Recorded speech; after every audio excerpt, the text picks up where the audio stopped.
සුබදෑසනක් වේවා. ආයිබෝවන්. ගෙවතු වගාවයි නිරෝගී දිවියයි. ගෙවතු වගා කරනකොට මූලිකම පදනම වෙන්නේ හොඳ වසවිස නැති කෘත්‍රිම රසායනික ද්‍රව්‍ය නැති පොහොර ටික නිෂ්පාදනය කර ගැනීම. ඒ පොහොර නිෂ්පාදනය කරගන්න යනකොට අපිට ගොඩාරිය සැලකිලිමත් වෙන්න වෙනවා.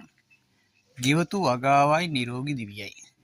නිරෝගී ජීවිතයකට අත්‍යවශ්‍යම දේ තමයි වසවිස නැති ආහාර. ඒ ටික හදාගන්න හදනකොට අපිට ඇති වෙන මූලික අර්බුදය තමයි පොහොර ටික. ඒ පොහොර ටික නිෂ්පාදනය කර ගැනීම ඉතාම සාර්ථකව සිදු කරගත යුතුයි.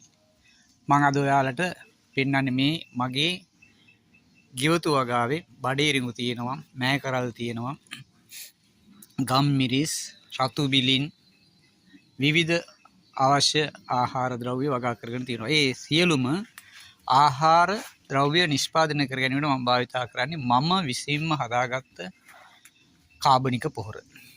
ඒතර ගෙවතු වගාවේ මූලික පදනම වසවිස නැති පොහොර ටික. ඒ පොහොර නිෂ්පාදනය කරගන්න දරන උත්සාහයේදී ගොඩාරියක් කට්ටිය කඩෙන් කාබනික පොහොර ගන්න පෙළඹිලා තියෙනවා. හදාගන්න හැකියාව තියෙන අය වුණත් කඩෙන් ගන්න හදනවා පහසුවෙන්. නමුත් ඒවයි විවිධ රසායනික ද්‍රව්‍ය අන්තර්ගත වෙනවා. ඇත්තටම ඒක බිස්නස් එකක් විදිහට කරන්නේ. නමුත් අපේ වගාවට අවශ්‍ය පොහොර ටික අපිටම නිෂ්පාදනය කරගන්න පුළුවන් නම් ගොඩාරියක් වටිනවා. දැන් මේ තියෙන්නේ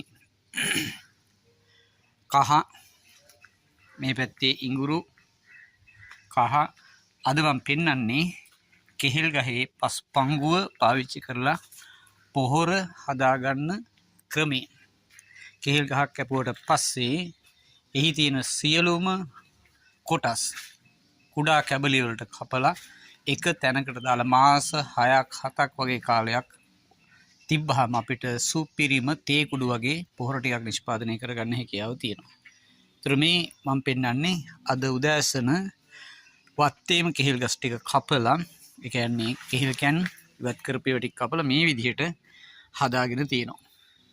මේක දැන් මේක හොඳට වහන්න ඕනේ. තැම්බෙන්න වහන්න ඕනේ.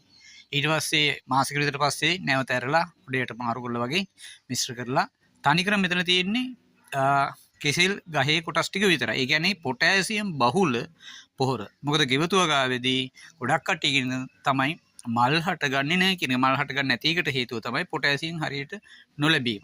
එහෙනම්